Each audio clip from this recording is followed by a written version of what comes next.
ആദ്യം തന്നെ പരിശുദ്ധ അമ്മയ്ക്കും തിരുകുമാരനും ഞാൻ ഒരുപാട് നന്ദി പറയുന്നു. അമ്മയുടെ പ്രത്യക്ഷീകരണത്തിന് എന്നെയും എൻ്റെ കുടുംബത്തെയും സാക്ഷികളാക്കിയതിനും ഞാൻ ഒരുപാട് നന്ദി പറയുന്നു. എൻ്റെ പേര് രമ്യ. ഞാനിവിടെ അടുത്ത് തന്നെയാണ്, കോമളപുരത്ത് നിന്നാണ് വരുന്നത്. അമ്മയുടെ ഞാൻ പ്രാർത്ഥിച്ചതിൽ ഏറ്റവും വലിയ ഒരു അനുഗ്രഹമാണ് എൻ്റെ മക്കൾ.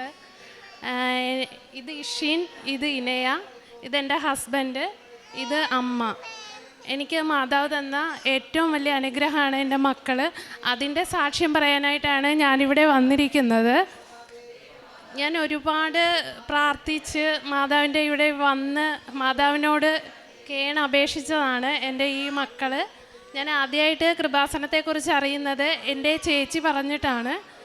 അപ്പോൾ ഞാനിവിടെ വരികയും മാതാവിനോട് എനിക്ക് ഒരു കുഞ്ഞിനെ തന്ന് അനുഗ്രഹിക്കണമെന്നും ഞാൻ പറഞ്ഞിരുന്നു. എൻ്റെ കല്യാണം 2021 മെയ് 9 ആയിരുന്നു. 2 വർഷമായിട്ടും ഞങ്ങൾക്ക് കുട്ടികളൊന്നും ആയിട്ടില്ലായിരുന്നു.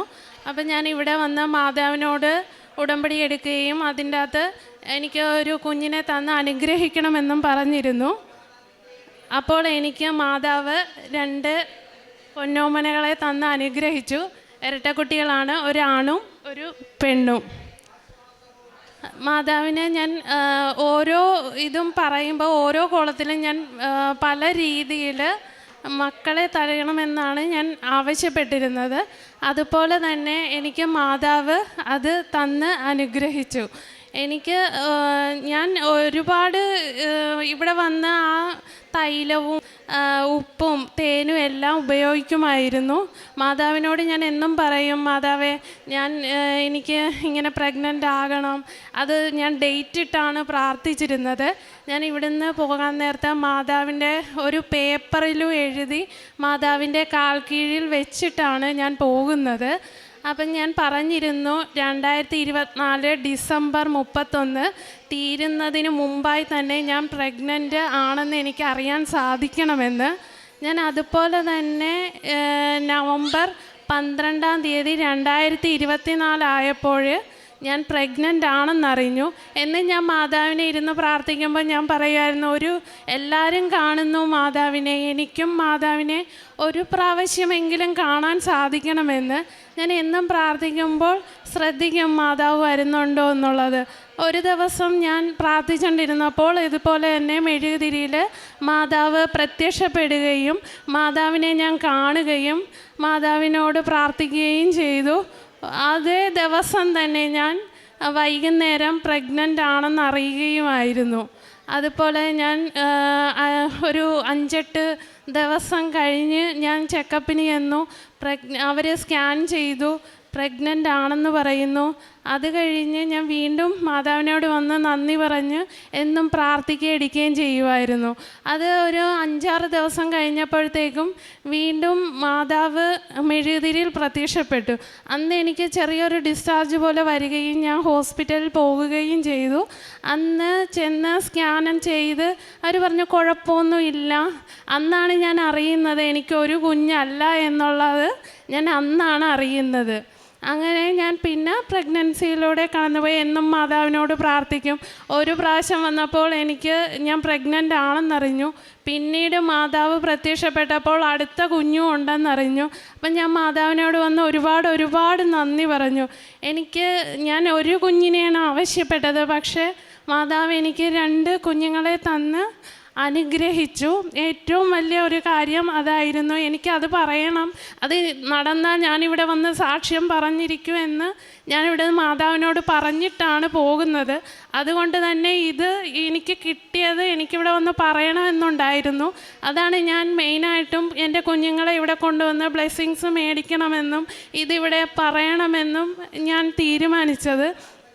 അതുപോലെ തന്നെ ഒരു ദിവസം എൻ്റെ പ്രഗ്നൻസിയിലൊക്കെ എനിക്ക് വളരെ ബുദ്ധിമുട്ടൊക്കെ ഉണ്ടായിരുന്നു. പക്ഷേ എനിക്ക് അത് മെയിൻറ്റെയിൻ ചെയ്ത് പോകാൻ സാധിച്ചു. ഞാൻ ഒന്നും അറിഞ്ഞിരുന്നില്ല സത്യം പറഞ്ഞാൽ. 9 മാസം കടന്നു പോകുന്നതും എനിക്ക് വലിയ ഇതൊന്നും മാതാവ് അറിയിച്ചു തന്നില്ല. ഞാൻ ഈ ഉടമ്പടി വസ്തുക്കളെല്ലാം ഉപയോഗിച്ച് എന്നും പ്രാർത്ഥിക്കുകയും എടുക്കുകയൊക്കെ ചെയ്യുമായിരുന്നു. അതിൻ്റെ ഫലമായിട്ടായിരിക്കാം എനിക്ക് ഒന്നും ആ ഒരു വേദനകളോ മറ്റുള്ളതോ ഒരു ഇതും ഞാൻ അറിഞ്ഞിരുന്നില്ല സത്യം പറഞ്ഞാൽ. ഒരു ദിവസം ഇതുപോലെ തന്നെ എൻ്റെ ഇച്ചുക്കുട്ടൻ പോയി ഒരു ദിവസം കട്ടിലിൽ നിന്ന് മേളിൽ നിന്ന് താഴത്ത് വീണ്. അന്ന് ഒരുപാട് ഞങ്ങൾ പേടിച്ച് കരയൊക്കെ ചെയ്തു. പക്ഷേ അവൻ ചിരിച്ചുകൊണ്ടാണ് അവിടെ നിന്ന് എഴുന്നേറ്റ് വന്നത്. അവനൊരു പ്രശ്നം ഉണ്ടായിരുന്നില്ല. അന്ന് ഞാൻ ഓർത്തു, മാതാവ് താങ്ങി പിടിച്ചതായിരിക്കും, അല്ലെ മാതാവ് വാങ്ങിച്ചതായിരിക്കും എന്ന് ഞാൻ ഓർത്തു. അവന് ഞങ്ങൾ പെട്ടെന്ന് ഹോസ്പിറ്റലിലൊക്കെ കൊണ്ടുപോയി. അവന് യാതൊരുവിധ പ്രശ്നവും ഉണ്ടായിരുന്നില്ല. അവൻ ശരിക്കും കരയ പോലും ചെയ്തില്ല. അവൻ അത്രയും മേളിൽ നിന്നാണ് താഴത്ത് വീണത്. പക്ഷെ അവന് യാതൊരുവിധ പ്രശ്നവും ഇല്ലാതെ പോകുകയാണ് ചെയ്തത്. പിന്നെ അത് കഴിഞ്ഞ് ഞാൻ എൻ്റെ ഹസ്ബൻഡിന് ഒരു ജോലിയുടെ തടസ്സം ഉണ്ടാകുകയും വാട്ടർ അതോറിറ്റിയിൽ പ്രശ്നം ഉണ്ടാകുകയും ചെയ്തപ്പം ഞാൻ മാതാവിനോട് ഒരു ഉടമ്പടിയിൽ വെച്ചിട്ടുണ്ടായിരുന്നു. അത് യാതൊരുവിധ പ്രശ്നവും ഇല്ലാതെ അതും നീക്കി ഞങ്ങളെ അനുഗ്രഹിച്ചു തന്നു. അതുപോലെ എൻ്റെ പ്രഗ്നൻസിയിൽ എന്നെ ഡെലിവറി കഴിഞ്ഞ് ഇറക്കിയപ്പോൾ എൻ്റെ ബ്രസ്റ്റിലൊരു ചെറിയ പിമ്പിൾ പോലെ ഉണ്ടായിരുന്നു. അത് പഴുത്തങ്ങ് നിൽക്കുമായിരുന്നു. അപ്പോൾ അവർ ഫീഡ് ചെയ്യാനൊന്നും സമ്മതിച്ചില്ല. പൊട്ടി കൊച്ചിൻ്റെ അകത്ത് പോകുമോ, അവർക്ക് പേടിയായിരുന്നു. പിന്നെ സർജനൊക്കെ വന്ന് നോക്കി, കുഴപ്പമൊന്നും ഇല്ല, ഫീഡ് ചെയ്യിപ്പിക്കേണ്ട, ഇപ്പോഴത്തെ വശം കൊണ്ട് ഫീഡ് ചെയ്യിപ്പിച്ചാൽ മതി എന്നൊക്കെ പറഞ്ഞു. അപ്പം ഞാൻ മാതാവിനോട് പ്രാർത്ഥിച്ചു, മാതാവേ ഇത് ഞാനിനി കാണരുതേ, മക്കൾക്ക് യാതൊരുവിധ പ്രശ്നം അതുകൊണ്ടുണ്ടാകരുതേ, എനിക്ക് അത് മാറ്റിത്തരണേ എന്നുള്ളത് ഞാൻ മാതാവിനോട് പ്രാർത്ഥിച്ചു. ഞാൻ ശരിക്കും പറഞ്ഞാൽ പിറ്റേ ദിവസം കുളിക്കാൻ ചെന്നപ്പോൾ സത്യം പറഞ്ഞാൽ ആ പിമ്പിൾ അവിടെ ഇല്ല. പൂർണ്ണമായും അത് മാതാവ് മാറ്റി തന്നു. അതിൻ്റെ ഒരു പാട് പോലും അവിടെ ഉണ്ടായിരുന്നില്ല. അതാണ് ഞാനത് ഉടമ്പടിയിലൊന്നും വെച്ചിട്ടില്ല. ഞാൻ ആ കട്ടിലേയിരുന്ന് പ്രാർത്ഥിച്ച ഒരു നിയോഗമാണ് ഇത്. മാതാവിനോട് ഒരുപാട്. അതുപോലെ തന്നെ ഞങ്ങളുടെ വീട്ടിൽ ഒരു അതിര് പ്രശ്നം ഉണ്ടായിരുന്നു. വർഷങ്ങളായിട്ട് അത് ഒരു കോംപ്രമൈസും ആകാതെ വഴക്കിട്ട് എപ്പോഴും പ്രശ്നങ്ങൾ, വഴക്കിട്ട് പിരിയുക, അങ്ങനെയായിരുന്നു. അപ്പോൾ ആ അതിര് പ്രശ്നം മാറ്റി അവിടെ മതിൽ കെട്ടി അടക്കണമെന്ന് ഞാൻ ഒരു നിയോഗമായി വെച്ചിരുന്നു. അതും മാതാവ് അനുഗ്രഹിച്ചു. എല്ലാം മാറ്റി അത് എല്ലാം മതിൽ കെട്ടി അടച്ച് ആർക്കും ഒരു പ്രശ്നമില്ലാതെ വഴക്കില്ലാതെയൊക്കെ മാറ്റി തരികയാണ് ഉണ്ടായത്. കാരുണ്യപ്രവർത്തി ചെയ്തെന്ന് പറഞ്ഞാൽ കുട്ടികൾക്കൊക്കെ പഠനോപകരണങ്ങളും മറ്റു കാര്യങ്ങളും അതും ഇതുമൊക്കെ നൽകി. പിന്നെ ഞാൻ പ്രഗ്നൻസിയുടെ ഇടയിലായതുകൊണ്ട് സാമ്പത്തിക സഹായം അങ്ങനെയാണ് നൽകിയത്. അപ്പം തന്നെ ഞാൻ പ്രഗ്നൻ്റ് ആയതുകൊണ്ട് എനിക്ക് വേറെ പോയി പിന്നെ ചെയ്യാനൊന്നും പറ്റിയില്ല. അപ്പം അങ്ങനെയുള്ള കാര്യങ്ങളൊക്കെയാണ് ചെയ്തത്. പിള്ളേരുടെ നാൾ വരുമ്പോൾ ഒരു അനാഥാലയത്തിൽ പോയി അവർക്ക് ഫുഡ് കൊടുക്കാൻ തീരുമാനിച്ച് അതിൻ്റെ പൈസ മാറ്റി വെച്ചു. അങ്ങനെയുള്ള പ്രവർത്തനമാണ് ചെയ്തത്. പിന്നെ ഇപ്പോഴാണെങ്കിലും മക്കൾക്ക് പനിയോ കാര്യങ്ങളോ വന്നാൽ ഞാൻ ആ എണ്ണ ഉപയോഗിച്ച് കുരിശ് വരയ്ക്കുകയും തേൻ കൊടുക്കുകയും ഉപ്പിടുകയൊക്കെ ചെയ്യാറുണ്ട്. അമ്മ മാതാവിനെ ഞാൻ ഒരുപാട് നന്ദി പറയണു. അമ്മ മാതാവിനും തിരുകുമാരനും പറഞ്ഞാലും തീരാത്ത നന്ദിയാണ്. ഞാൻ ഒരാവശ്യമായിട്ടാണ് ശരിക്കും ഇവിടെ വന്നത്. അപ്പോൾ എനിക്ക് ഒരാളെ ചോദിച്ചപ്പോൾ രണ്ടാളെ തന്ന മാതാവിന് ഒരുപാട് കോടാനുകോടി നന്ദി ഞാൻ രേഖപ്പെടുത്തുന്നു. സങ്കീർത്തനം 139:16. എനിക്ക് രൂപം ലഭിക്കുന്നതിന് മുമ്പേ തന്നെ അവിടുത്തെ കണ്ണുകൾ എന്നെ കണ്ടു. എനിക്ക് നിശ്ചയിക്കപ്പെട്ടിട്ടുള്ള നാളുകൾ ഉണ്ടാകുന്നതിന് മുമ്പേ തന്നെ അങ്ങയുടെ പുസ്തകത്തിൽ അവ എഴുതപ്പെട്ടു. പരിശുദ്ധ ദൈവമാതാവിൻ്റെ പ്രത്യക്ഷീകരണ സാക്ഷിയായിട്ട് രമ്യ കോമളപുരം തൻ്റെ അനുഭവ സാക്ഷ്യം നമുക്ക് മുമ്പിൽ പങ്കുവെക്കുകയായിരുന്നു. ജീവിതത്തിൽ പ്രതീക്ഷയോടുകൂടിയാണ് ഈ മകള് എൽത്താരക്ക് മുമ്പിൽ കടന്നു വരികയും തൻ്റെ ജീവിതത്തിലെ ഏറ്റവും വലിയ നിയോഗമായ കുഞ്ഞുങ്ങളെ ലഭിക്കുക എന്ന സന്തോഷമാണ് ഈ മകള് ഇവിടെ നമുക്ക് മുമ്പിൽ പങ്കുവെച്ചത്. അമ്മയോട് പ്രാർത്ഥിച്ചതിൻ്റെ ഫലമായിട്ട് ഇരട്ട കുട്ടികളെയാണ് ഈ അമ്മ മാതാവ് ഈ മകൾക്ക് നൽകി അനുഗ്രഹിച്ചത്.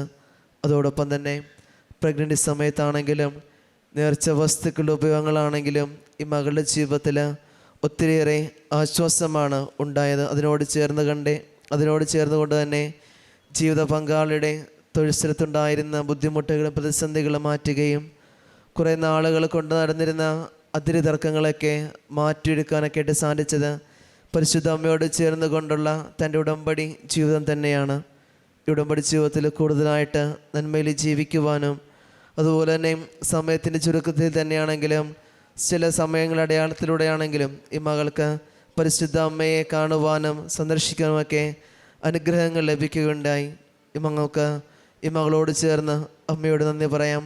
ഒപ്പം ഇനി മുമ്പോട്ടുള്ള ജീവിതത്തിൽ പരിശുദ്ധ അമ്മയുടെ പ്രത്യക്ഷീകരണ സാക്ഷികളായിട്ട് ഇനിയും ഇവരെ മാറ്റണമേ എന്ന് നമുക്ക് പ്രാർത്ഥിക്കാം.